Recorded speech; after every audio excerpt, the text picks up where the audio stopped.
Hi friends, എല്ലാവർക്കും special and fast കിച്ചണിലേക്ക് സ്വാഗതം. ഇന്ന് തേങ്ങ വറുത്തരക്കാതെ തന്നെ വറുത്തരച്ച കടലക്കറി കുക്കറിൽ വിസിൽ വന്നാൽ മതി, പെട്ടെന്ന് തയ്യാറാക്കിയെടുക്കാം. ഇത് തയ്യാറാക്കാനായി അരക്കപ്പ് കടല 5-6 മണിക്കൂർ വെള്ളത്തിൽ കുതിർത്ത് കഴുകി കുക്കറിലേക്കിട്ട് ഒരു സവാള, 2-3 പച്ചമുളക്, കുറച്ച് കറിവേപ്പില, ഒരു കഷ്ണം ഇഞ്ചി, മഞ്ഞൾപ്പൊടി 1/2 ടീസ്പൂൺ, ഒരു വലിയ ടീസ്പൂൺ പിരിയമുളക് പൊടി, 1 ടേബിൾ സ്പൂൺ മല്ലിപ്പൊടി, ആവശ്യത്തിന് ഉപ്പ്, കുറച്ച് വെള്ളം ഒഴിച്ച് അടുപ്പിൽ വെച്ച് ഒരു വിസിൽ വരുന്ന സമയത്ത് സിമ്മിലിട്ട് ഒരു 5 വിസിൽ വരുമ്പോൾ ഓഫ് ചെയ്താൽ കടല നല്ല പോലെ വെന്ത് കിട്ടും.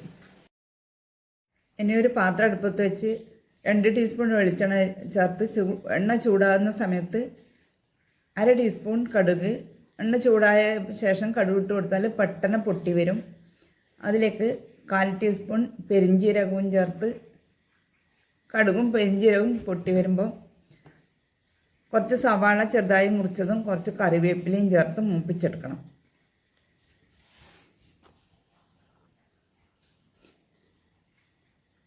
കറിവേപ്പിലയും സവാളയും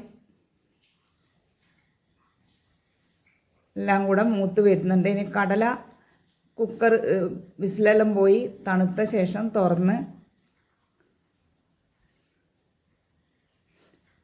ഈ സമയത്ത് തക്കാളി വേണ്ടവർക്ക് ഒരു തക്കാളി ചേർത്ത് കൊടുക്കുക. ഇതിലേക്ക് കുറച്ച് കുരുമുളക് പൊടിയും 2 വറ്റൽമുളകും ചേർത്ത് കൊടുത്തിട്ടുണ്ട്. ഇനി വേവിച്ച് വെച്ച കടല ഇതിലേക്ക് ഒഴിച്ചു കൊടുക്കണം. കടല ഒഴിച്ചു കൊടുത്ത് ഇനി ഇതിലേക്ക് ചേർക്കുന്നത്, ഞാൻ മുമ്പ് ഇതിൻ്റെ വീഡിയോ ചെയ്തിട്ടുണ്ടായിരുന്നു, തേങ്ങ വറുത്തരച്ച് ഫ്രിഡ്ജിൽ സൂക്ഷിച്ച് വെച്ചതാണ്. അതിൽ നിന്ന് 2 ടേബിൾ സ്പൂൺ എടുത്ത് ഇതിലേക്ക് കലക്കി ഒഴിച്ചു കൊടുത്താൽ മതി.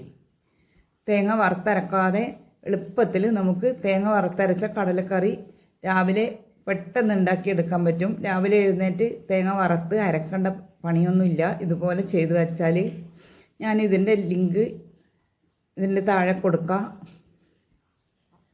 ഇനി ഇത് നല്ലപോലെ ഒന്ന് തിളച്ച് വന്നാൽ മതി. നമ്മുടെ കറി റെഡിയായി. നല്ലപോലെ ഒന്ന് തിളച്ച് വരുന്ന സമയത്ത് കുറച്ച് കറിവേപ്പിലയും ചേർത്ത് ഇതിന് തീ ഓഫ് ചെയ്യുക. ഇത് തണുക്കുമ്പോഴത്തേക്ക് കുറച്ച് നല്ലപോലെ കുറുകി വരും. വളരെ എളുപ്പത്തിൽ നമുക്ക് ഇതുപോലെ രാവിലെ കറികൾ ഉണ്ടാക്കാം. നല്ല രുചിയുള്ള കടലക്കറി, വറുത്തരച്ച കടലക്കറി റെഡിയായി. എല്ലാവരും ഇതുപോലെ ഒന്ന് ചെയ്ത് നോക്കുക. എളുപ്പത്തിൽ നമുക്ക് നല്ല രുചിയുള്ള കറി ഉണ്ടാക്കാം. പുട്ടിൻ്റെ കൂടെയോ ദോശേൻ്റെ കൂടെയോ ഒക്കെ കഴിക്കാൻ പറ്റിയ നല്ല ഒരു കടലക്കറിയാണ്. ഇത് ചോറിൻ്റെ കൂടെയും ഈ കടലക്കറി കഴിക്കാൻ പറ്റും.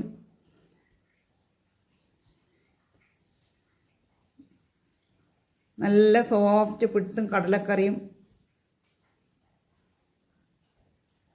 കണ്ടില്ലേ. കുറച്ച് തണുക്കുന്ന സമയത്ത് ഇത് കുറച്ച് കട്ടിയായി വന്നു. നല്ല കൊഴുപ്പോട് കൂടി കിട്ടും തണുത്ത് കഴിയുമ്പോഴേക്ക്.